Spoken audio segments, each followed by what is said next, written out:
Dr. Gupta, do you believe that Dr. Shetty is being alarmist? Is it, I wouldn't use or is he just sending you a message that, look, there could be a third wave and children could be vulnerable?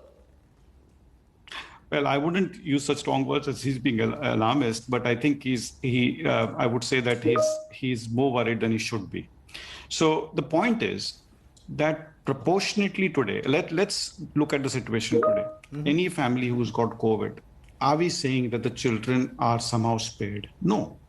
Proportionately, if you look at 25% of the adults being affected, that's the same proportion that the children will be affected. So children are not being isolated or they're not being protected as of today. So if today they are not ending up in ICU, tomorrow the virus is not going to suddenly mutate and look for children as a new host. The virus is already infecting children. And what is happening is that you just have a mild form of the disease. Mm-hmm. So I don't agree that, in the third wave, when you have fewer cases than today, then the virus is going to suddenly find kids to be more vulnerable.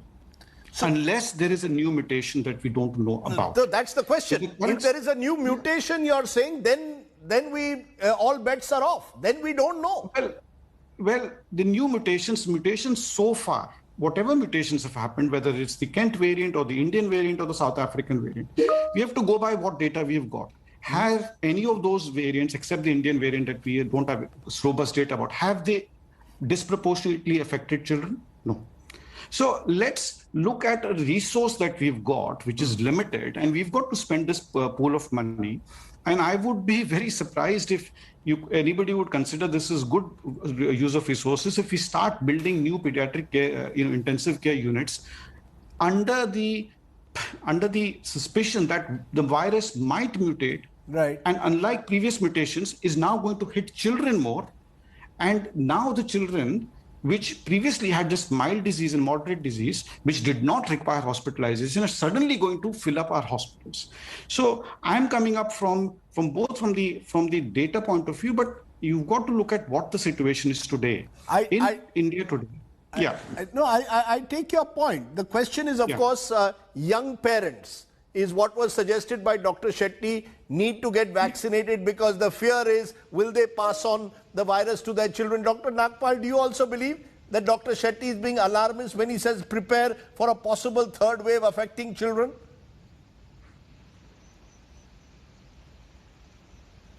I think you're on mute, Dr. Nagpal. Can you hear? I guess. Yeah, go ahead. Sorry. Yes. So I think that we should always be well prepared. We do not know how this virus behaves. Mm-hmm. It is better to be safe than sorry. Preparation is one thing, and we must do that. However, I agree with Dr. Amit. I have not seen any evidence in anywhere in the world where children have been affected by the variants which have happened up to now. So why should it happen now? Well, we can only speculate. No, so then why Dr. Nagpal? So then why Dr. Nagpal is this? And not be caught up. So then why Dr. Nagpal is this pressure on a number of pharma companies come up with a vaccine now for children? You've got Covaxin, which is beginning trials this week for vaccines for children. It's already, Pfizer is already doing the same. Clearly, there is a concern that at some stage, children will also need to be vaccinated. Yes, there is a concern, and this is the right concern. The fact is that if we have to get over this pandemic, we need to vaccinate children. Otherwise, this circulating virus is going to infect children somehow, and they are always going to be the reservoirs of infection. Right. That is one. And obviously, we need to protect as much as we can. So if we have to get over the pandemic, we must vaccinate our children. And that is where it is necessary. But they're not the priority group, am I correct? They're not the priority group in vaccination. In vaccination, priority groups remain senior citizens, remain young adults. Yes, that is anywhere and everywhere in the world. Okay. We must give priority to the elderly and the vulnerable group, but we must look and work towards getting vaccination in children.